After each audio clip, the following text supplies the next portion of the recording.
Jaya Radha Madhava Kunja Bihari.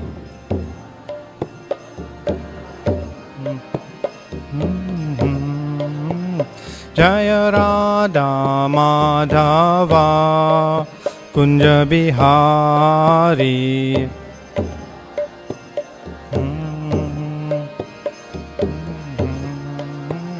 Jaya Gopi Jana Vallabha Girivardhari.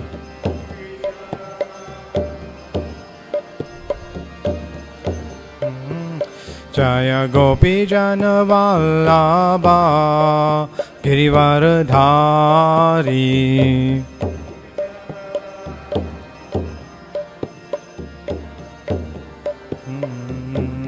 Yashoda Nandana Braja Jana Ranjana. Yashoda Nandana Braja Jana Ranjana. Yamuna Tira Vanachari. Yamuna Tira Vanachari.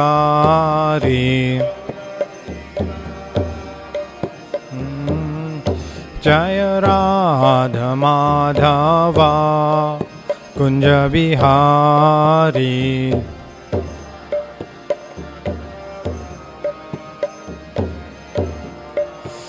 Jaya Radha Madhava Kunja Bihari.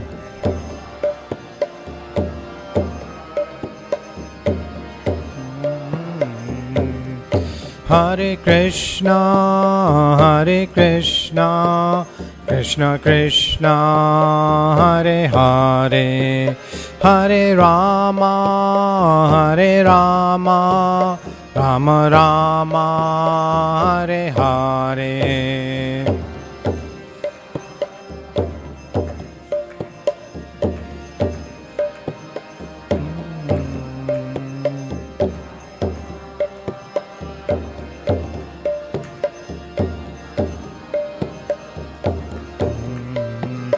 Hare Krishna, Hare Krishna, Krishna Krishna, Hare Hare, Hare Rama, Hare Rama, Rama Rama, Hare Hare.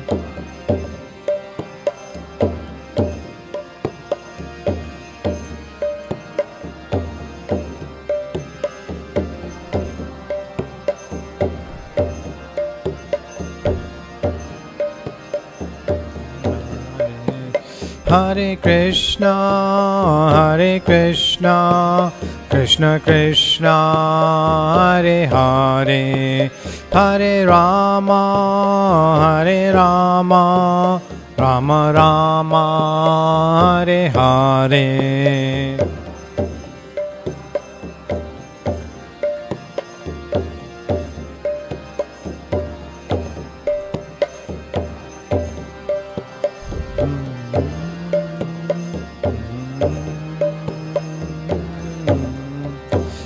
Hare Krishna, Hare Krishna, Krishna Krishna, Hare Hare, Hare Rama, Hare Rama, Rama Rama, Hare Hare.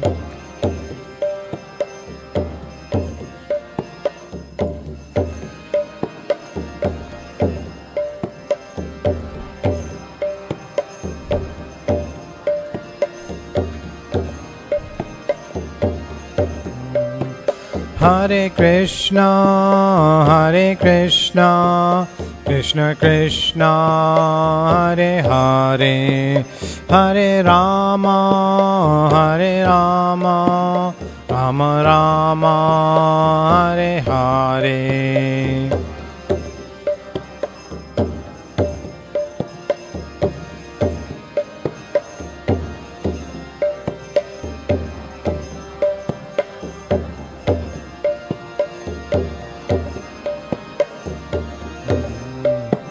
Jaya Prabhupada, Prabhupada, Prabhupada, Jaya Prabhupada.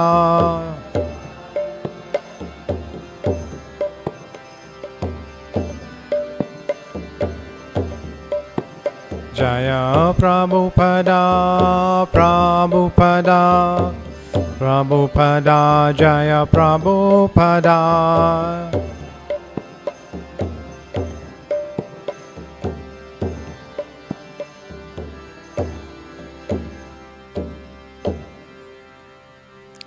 Jayam Vishnupad Paramahamsa Parivrajacharya Astottara Satashri Srimad His Divine Grace Srila Abhay Charanaravinda Bhaktivedanta Swami Srila Prabhupada Ki Jai.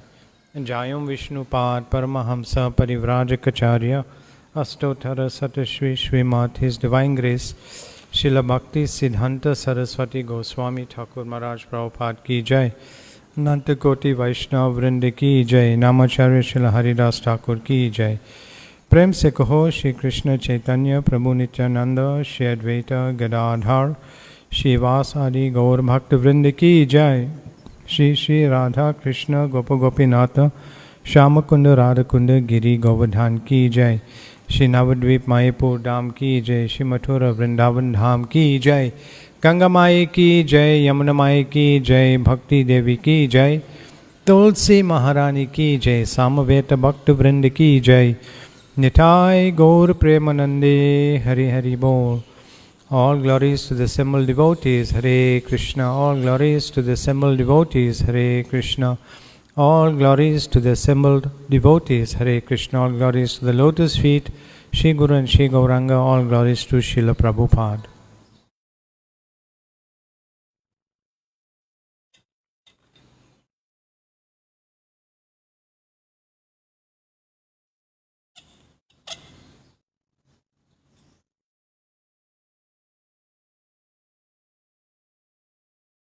Today we'll continue with our reading into a Transcendental Diary by His Grace Hari Sauri Prabhu. And we'll be reading from chapter 3 and chapter 4, which is Prabhupada in India. So His Grace Hari Sauri Prabhu was the personal servant and secretary for Srila Prabhupada. And he was fortunate that he had the presence of mind and he could understand it was a rare opportunity to be in Prabhupada's association, and also even greater good fortune to be the personal servant and secretary of Srila Prabhupada. So he immediately began to keep a diary. That means he wrote down the events of the day that he spent with Srila Prabhupada and Srila Prabhupada's interaction with other devotees and guests and visitors that would come. So in this way, over the years, maybe 2.5 years, that he was Srila Prabhupada's personal servant and secretary, every night he would write down his different experiences with Prabhupada. And later on, after Prabhupada left, he compiled this diary into this book called Transcendental Diaries. And we are fortunate and we are grateful to Hari Sauri Prabhu for sharing such intimate dealings with Prabhupada. And it shows how Prabhupada he had no personal life basically. Every moment he was doing something for Krishna, either writing or translating, speaking to devotees, cooking, playing musical instruments and singing. So this was Prabhupada's life. There was nothing private or personal about Prabhupada. And Prabhupada, he practiced what he preached. And he encouraged others to do, as he said, do as I am doing. He was chanting Hare Krishna, he was encouraging others to chant Hare Krishna. He was reading books and translating books, and he was preaching the same thing. You do this, do that, because I am doing it myself. Prabhupada did not have a personal method of worship that was only to himself, something private that he did not share with others. Whatever he did was open and transparent. And this is Acharya, one who leads by example. So this book is a wonderful book, a Transcendental Diary by His Grace Hari Sauri Prabhu. And it's by his mercy that we are able to see how Prabhupada led a very simple life. He did not hide anything. Whatever he experienced, whatever he realized, he shared with others. And we'll continue reading to see how open Prabhupada was. So chapter 3, New Delhi, ISKCON, 19 Todar Mal Lane, Bengali Market, New Delhi, December 15th, 1975. So this was the original temple in New Delhi that was started by the devotees and Prabhupada. Now when we go to Delhi, it's like we visit the main big temple, which is a massive complex east of Kailash, and the deities are named Radha Partha Sarati. So this is the first temple, 1975, which was a very small temple. Bhagavat Das, an intelligent and talkative 25-year-old from old New Yorker, currently the Calcutta temple president, passed through on his way to renew his visa in the West. He told Prabhupada that some astrologers and political experts are predicting a big war early in 1976 with China, Pakistan, and America against India and Russia. Prabhupada shrugged, saying that an atomic war will be short and severe. But, war or not, he said, it makes no difference to us. A devotee doesn't care if he lives or dies. He always serves Krishna. We shall simply continue to do our duties, chant Hare Krishna. Bhagavat, so this is Prabhupada's, he had the same mood. We may remember especially when we read Leela Amrita, that there was a time when Prabhupada was a householder and there was also a war going on with India, and everyone was leaving the city of Calcutta. And Prabhupada said, no, we will stay. We'll go out and we'll do Harinam.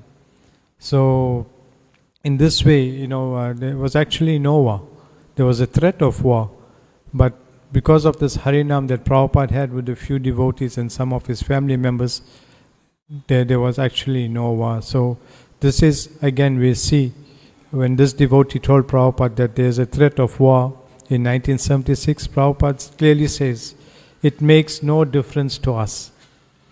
A devotee doesn't care if he lives or dies. He always serves Krishna. This is our position. We shall simply continue to do our duties, chant Hare Krishna. Bhagavat also asked if he could take sannyas.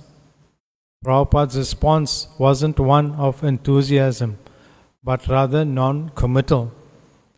Never wanting to dampen anyone's enthusiasm for preaching, he tactfully agreed to consider Bhagavat for sannyas at the end of next year's Gaur Purnima festival in Mayapur.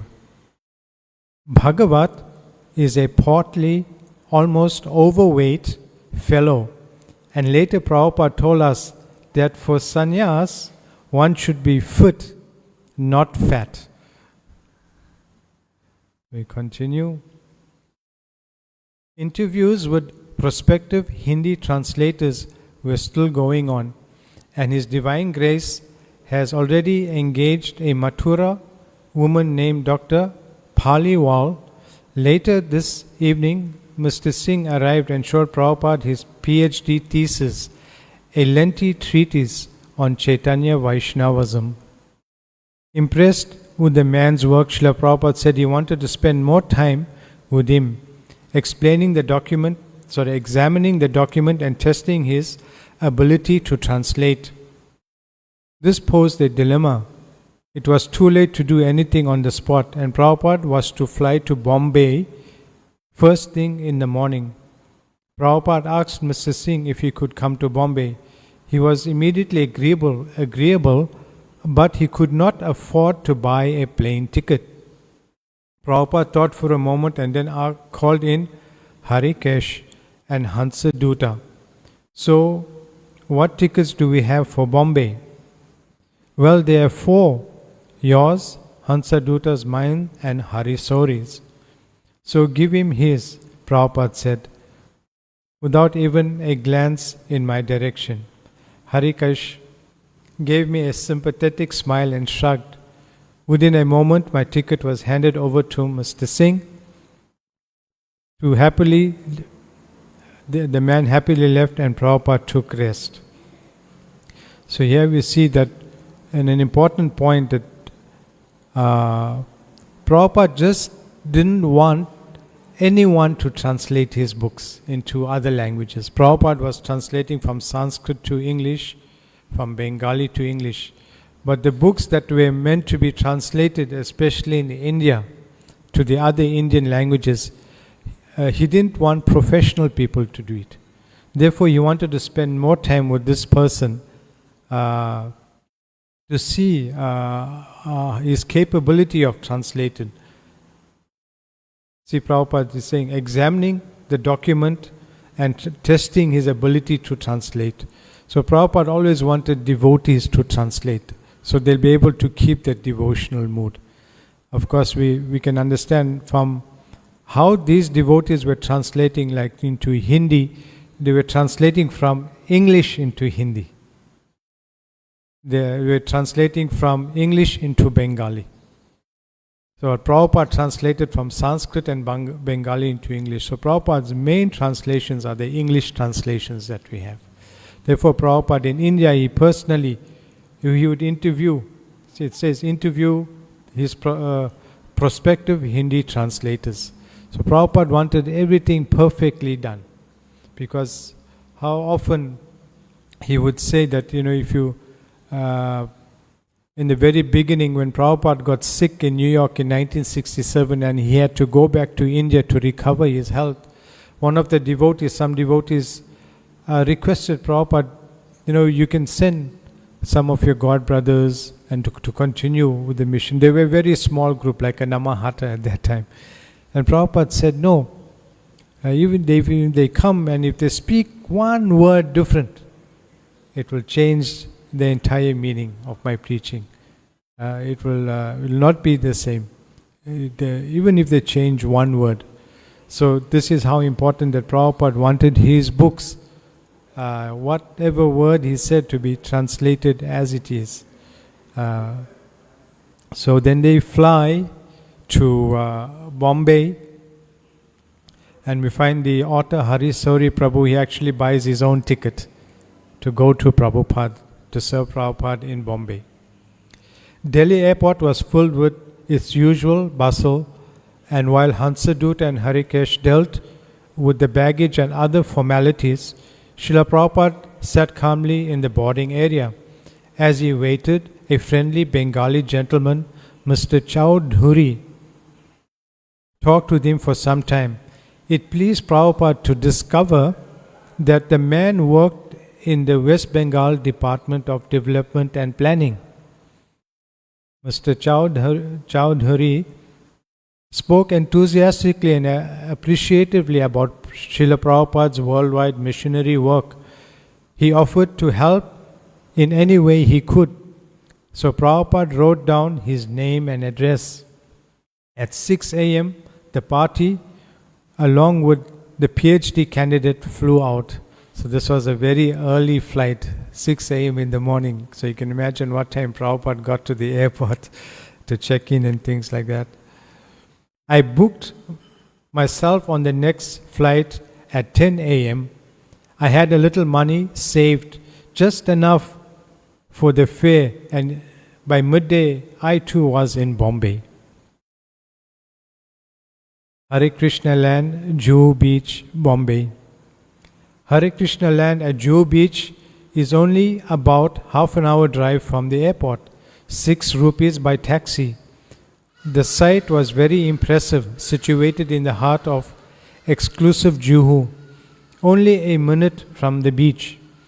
It covers more than 4 acres with half a dozen three-storied apartment buildings spaciously dotted among its many swaying palm trees. It surprised me to find that the temple at the front of the land is merely a simple shelter, some small brick deity room and a darshana area, barely enough to hold 50 people.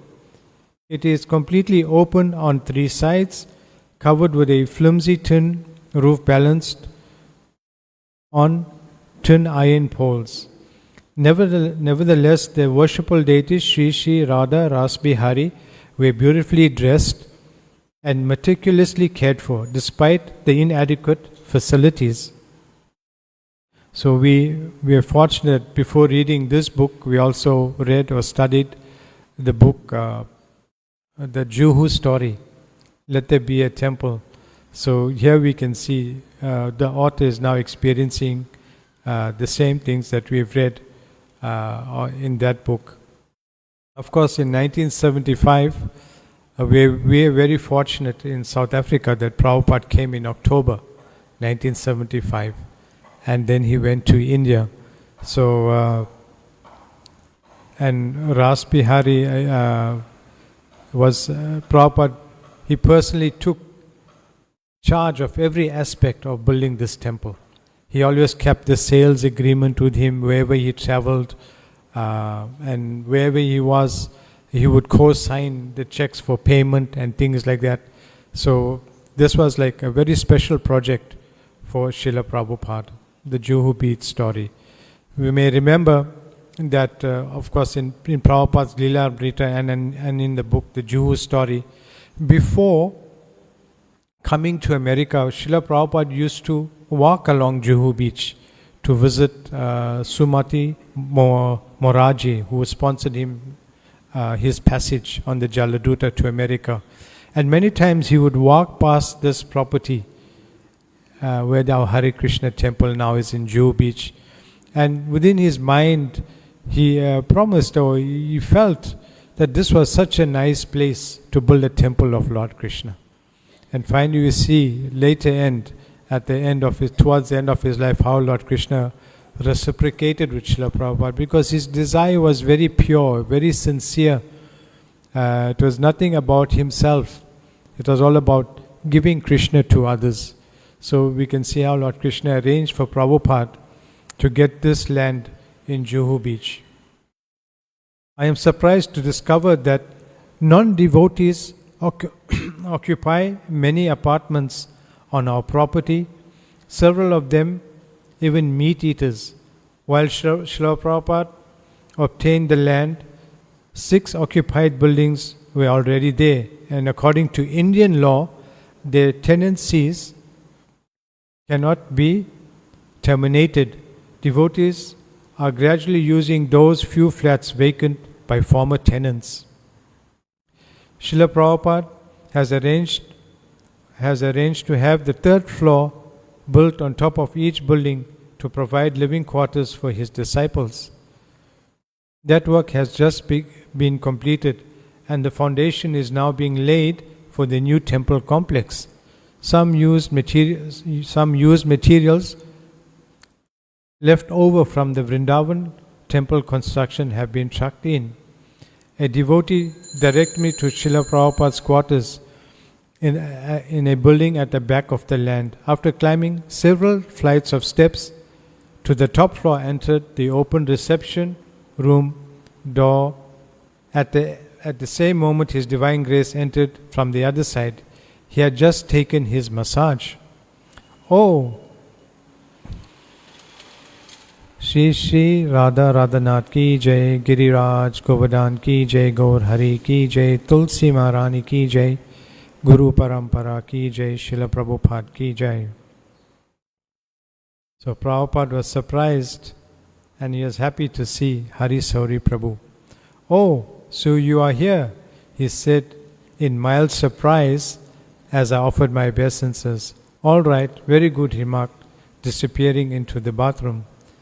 Nitai appeared next. He had just given Prabhupada his massage. "Oh, you're here. Okay, I don't mind. I rather develop the Gurukul in Vrindavan anyway." Harikesh came in, also surprised to see me. I found out later that when my ticket was handed over to Mr. Singh, everyone had considered my tenure with the party at an end. They assumed that Nitai would rejoin the party as Prabhupada's servant, apparently as I was the only one who had not realized it. Prabhupada was pleased that I came.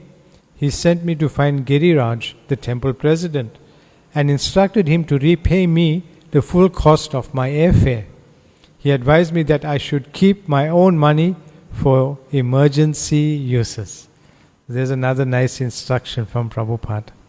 So he instructed the temple president to reimburse Hari Sauri for the air ticket, and Prabhupada said, he advised me that I should keep my own money for emergency uses. So you can see Hari Sauri Prabhu at such a young age, he didn't even care about himself. He just used whatever money he had to buy his own ticket, air ticket, and go and continue serving Prabhupada.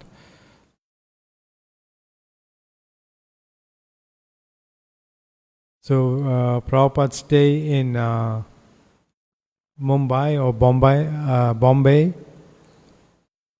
December 17, 1975.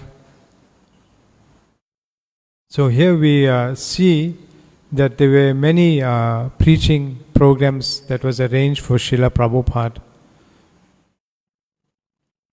And one of the main, or two of the main episodes in this section is one with Prabhupada on his morning walks with one of the early supporters and followers of Prabhupada in Bombay, Mr. Patel, who was a doctor, and he would often join Srila Prabhupada on morning walks, and they would have various discussions. And he was very pleased and to be with Prabhupada. On one morning walk, Mr. Patel, he made a certain point. This morning, they talked briefly about human civilization. Dr. Patel blamed the spoiling of modern civilization on the atheistic communist philosophers Marx, Hegel, and Engels. Prabhupada didn't agree. Everyone is manufacturing his own ideas, he said, including Indian leaders like Mohandas Gandhi and others. But if people take to the movement of Sri Chaitanya Mahaprabhu, the country will change for the better overnight. We're all looking for solutions, and practically all over the world, in every country, there's so many problems, and they're looking for some quick fix, just to please the people. Here Prabhupada is saying, but if people take to the movement of Sri Chaitanya Mahaprabhu, the country will change for the better overnight. So we are fortunate again that Srila Prabhupada has given us the teachings of Lord Chaitanya in such a practical way. One of Prabhupada's main preaching engagements was to the Birla family, which is one of the most influential and richest families in India.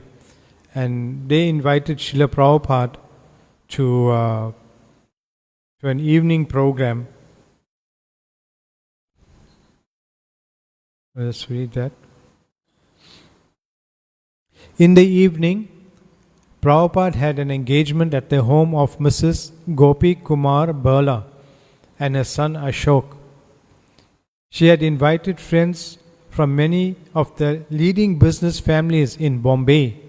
The Birlas are possibly the richest and one of the most influential families in India.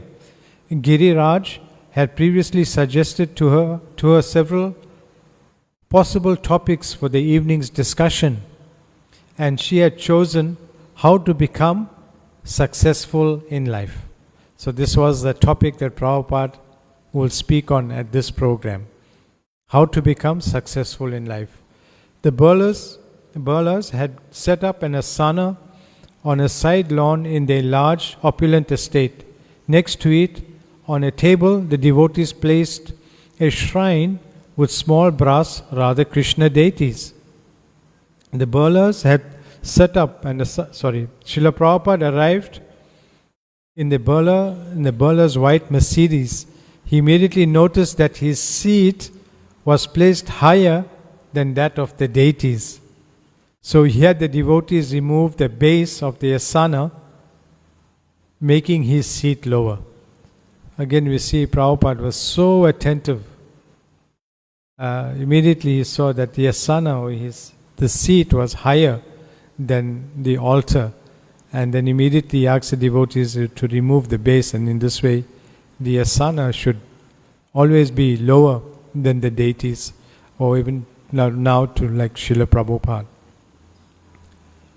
Then then above the muted clamor of Bombay's traffic, Prabhupada addressed his attentive audience on the evening's topic.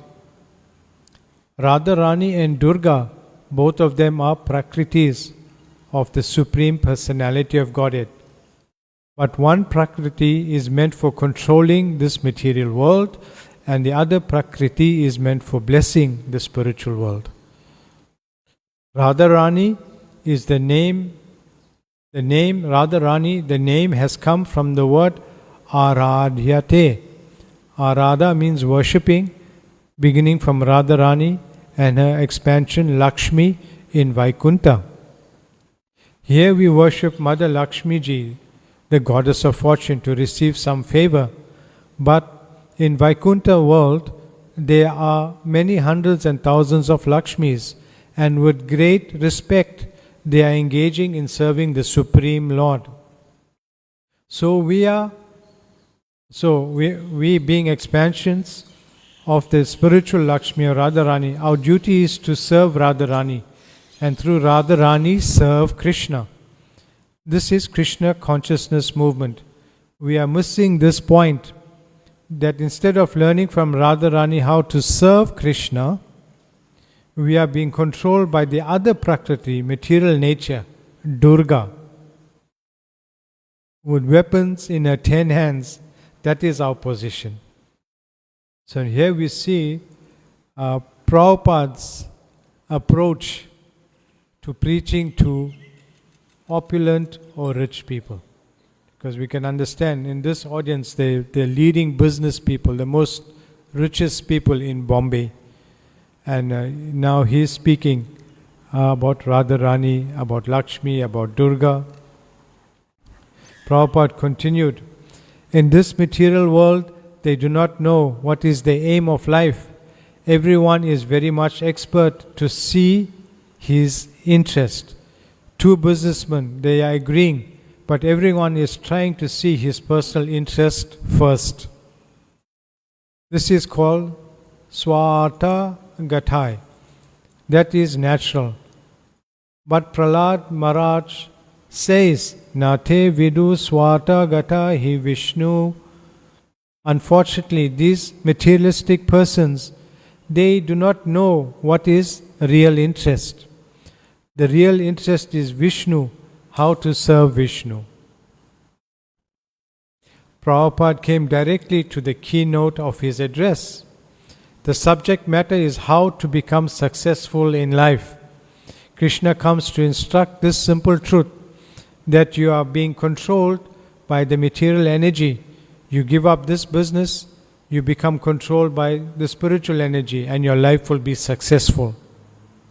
Sri Chaitanya Mahaprabhu has said, Jivera Shwarupa Hai Krishnera Nitya Das. But our disease is Instead of becoming Das, we are trying to become the master of the Prakriti. This is called the materialistic way of life. So that will not make us happy at any stage of our life. Our success of human form of life is to understand this, our relationship with God. And we should act in relationship with God. Then our success of life will be achieved. This is the main purpose of the Krishna consciousness movement. The Birla family have become equally famous for both their religious interests and business ventures, with Birla temples prominent in most Indian major cities. Srila Prabhupada took the evening's opportunity to invite the family to expand from the merely religious to practicing full transcendental life. Quote, "This is Sri Chaitanya Mahaprabhu's mission," he said. He wished especially Indians to take this job of preaching the teachings of Bhagavad Gita all over the world. The mission is that they must be very, very merciful to all outsiders. That is India's mission. They are in darkness, tamasi. Bring them in the light, tamasi ma jyotir gama. This attempt has been done by us individually with teeny effort, but it is becoming successful. But everyone of us should become completely aware of this movement and take this mission. This is another very important point or instruction that Prabhupada is making here. That normally when we approach rich people or opulent people, we're going to ask them for donations. Take books, we're having this festival, this preaching program.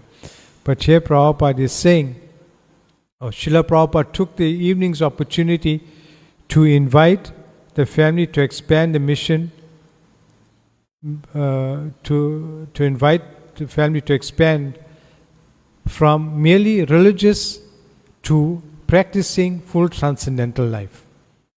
He was trying to make them devotees. This was Prabhupada's first,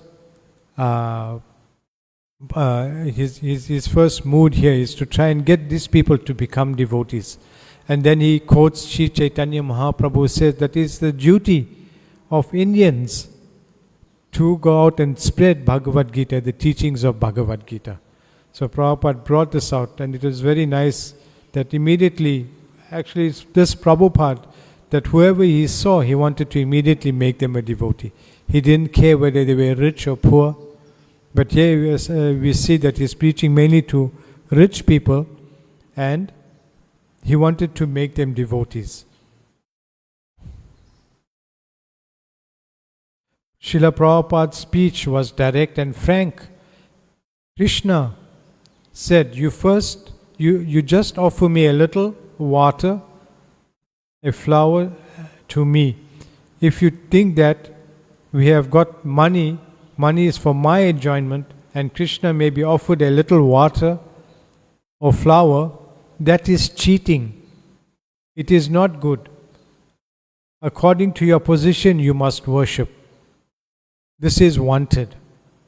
To become very big businessman is not ordinary thing. It requires tapasya, very great labor, brain, yet tapasya see. But the result, Krishna says, Kurushva mat arpanam. Krishna, he's asking, give it to me. So there is no harm to become a very big businessman, earning money. That is all right. But you give it to Krishna. Then in any position, you can remain Krishna conscious. And if you remain Krishna conscious, then you will understand Krishna. How nice Srila Prabhupada is preaching.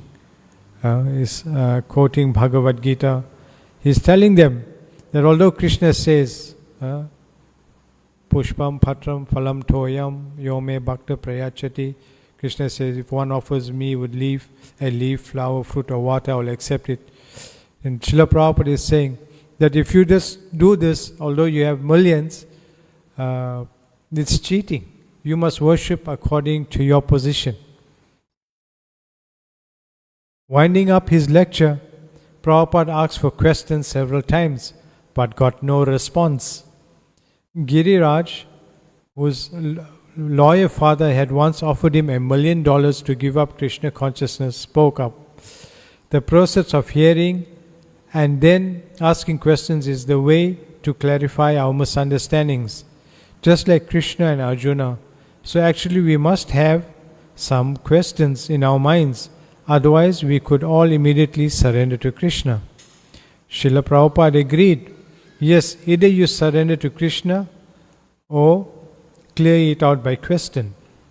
Still there was no response, so the lecture ended, and while the other devotees showed a film on the lawn, Srila Prabhupada and a small group of us were invited to inside to take prasadam. Ashok Burla had donated 3 lakhs of rupees for the construction of the ISKCON Vrindavan Center. Expressed his happiness at the evening's program. Then Mrs. Burla and her brother-in-law, Brij Ratan Mota, led us upstairs in the lift to a large and beautifully furnished dining room. Sitting at the head of a long and highly polished mahogany table, Srila Prabhupada chatted congenially with his host, complimenting them on the delicious meal and answering a variety of questions. So you always see Prabhupada was also such a perfect guest. Although he created ISKCON, so he can be the host and we are his assistants to host the guests, whoever come. Here we see how Prabhupada was a perfect guest as well, speaking congenially with his host. After a cordial departure, we finally arrived back at the temple at 11 o'clock. It was a successful preaching engagement. But on the way back, Prabhupada mentioned to Giriraj that no questions were asked after the lecture, indicated a lack of interest on the part of the guests. So that's where this chapter ends. It's wonderful instructions just by Prabhupada's instructions, or the way that he conducted this program was simply preaching. Practically at every of his actions, of his words, was simply preaching. Hare Krishna. We'll stop there. You can comment or add on. Anyone has any questions? Okay. Srila Prabhupada ki jai.